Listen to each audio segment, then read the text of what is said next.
What's up, everybody? Welcome back to Pens and Tea. My name is Carrie, and today we are talking about a nib. So this is the Pilot Custom 912. I have done a full review of this pen actually already, but it had the Falcon nib. I've also done a review of the PO or posting nib, and I have done a review of the nib on this pen, but this is a re-review because my opinions have drastically changed. So I wanted to do a 2021 version. So if you want to know what the Falcon nib's about, check that out. The video wasn't too long ago. So do check that out. If you want to see the posting nib, which is like ultra extra fine, do check that out as well. And then for giggles, you can go back and check my review of this one with the Waverly nib, so WA nib. You can check that out as well to see what my old opinions were. But of course, I will get into that today as well. So let's get into it. So this is the 912. Not anything really flashy with the pen, the way that it looks. It's all black with silver trim. To my knowledge, there's no other design that you can get, whether it's here, Japan or anything like that. I think this is the only design. I like the flat ends. I don't typically prefer the cigar shape, so this suits my liking. And it's one of the only pilots that doesn't have the typical ball at the end. So if I were to pull out the, custom 74, custom custom 823, they have the typical ball at the end. That's very common for Pilot, but the 912 does not. Some people dislike the ball, some people love it. I don't have a preference for or against, it just is the way that it is. 2 silver rings on the cap, and of course the one that is big has it written Custom 912, 2 stars, Pilot, made in Japan, and 2 more stars. But the star of the day is this nib, the Pilot number size 10, or Pilot size 10 Waverly nib, which is what that WA stands for, and it is a 14 karat gold nib. So it's a plastic feed, by the way.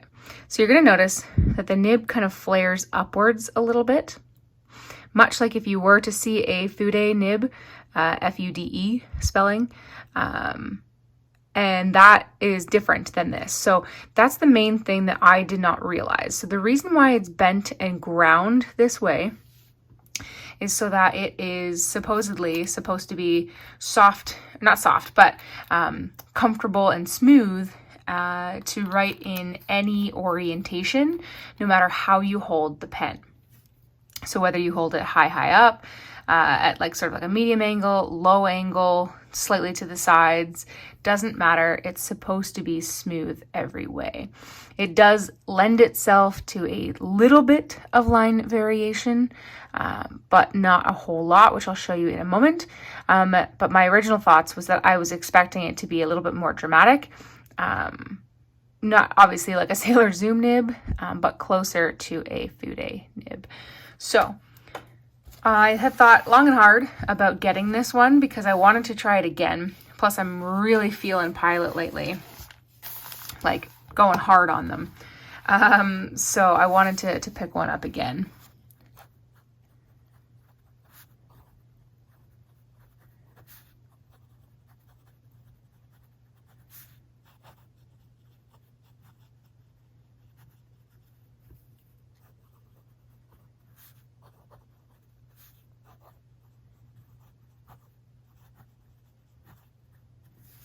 And yes, this pen is very smooth. The ink is Pen Chalet's exclusive with Robert Oster, and it is Saguaro green. I'm not typically a green fan, but I thought I would go with something different today. Nice and wet. It's not like a holy moly uncontrollable gusher, but it is nice and wet. For reverse writing,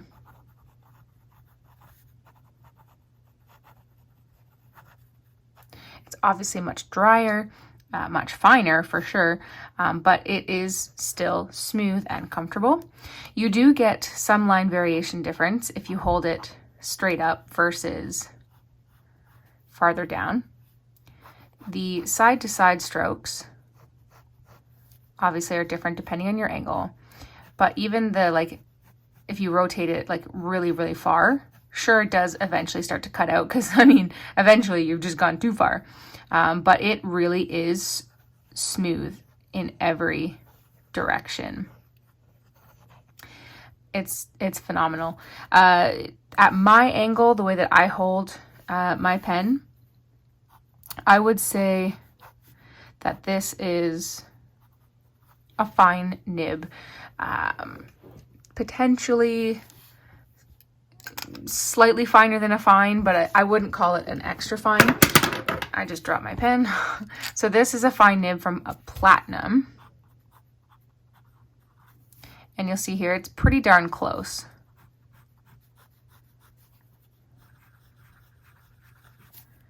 In case you're curious, that is Diatramentis Cola.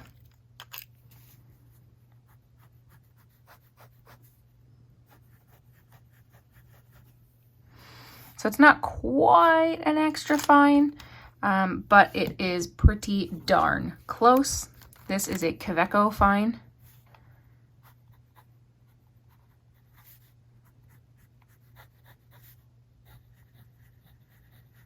And that ink is Noodler's Purple Heart, also in case you're curious. So I would say the line for me is like just a hairline bigger than the fine on the Kaweco. Pretty darn close to the Platinum Century 3776 fine nib. So I feel pretty comfortable calling this a fine nib. If you want extra fine, go with the posting nib. But I think that this, for being a fine nib, is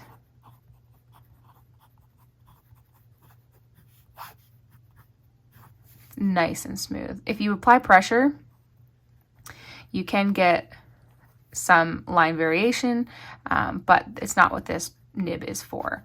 If you want a little bit more line variation, go with the Falcon nib, because that happens even with the regular writing pressure that you will apply.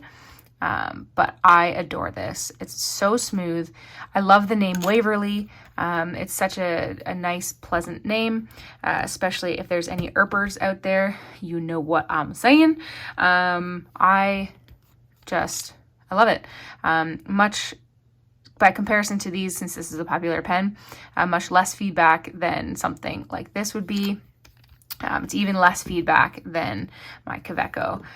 So the Waverly nib, I highly, highly recommend. Not every person carries it, but I would recommend sourcing it out if you can. I purchased this one from penchalet.com when they had a 20% off sale. So that way it covers shipping and a little bit on top of shipping for the price. So there you go. I really, really like it. I highly, highly recommend it. My expectations were more aligned this time around than they were last time, which is why last time I was actually slightly disappointed by the nib. But now I think it's fabulous. So guys, thank you for watching this video. I hope you liked it. If you did, hit that like button. If you really liked it and want to see more every Monday and Friday and the occasional Q&A on Tuesday, do hit that subscribe button so that way you can be notified whenever anything goes up. And if you're still watching at almost 10 minutes in, I very much appreciate you. You are the reason why I make these videos. And as always, I'll see you next time. Bye.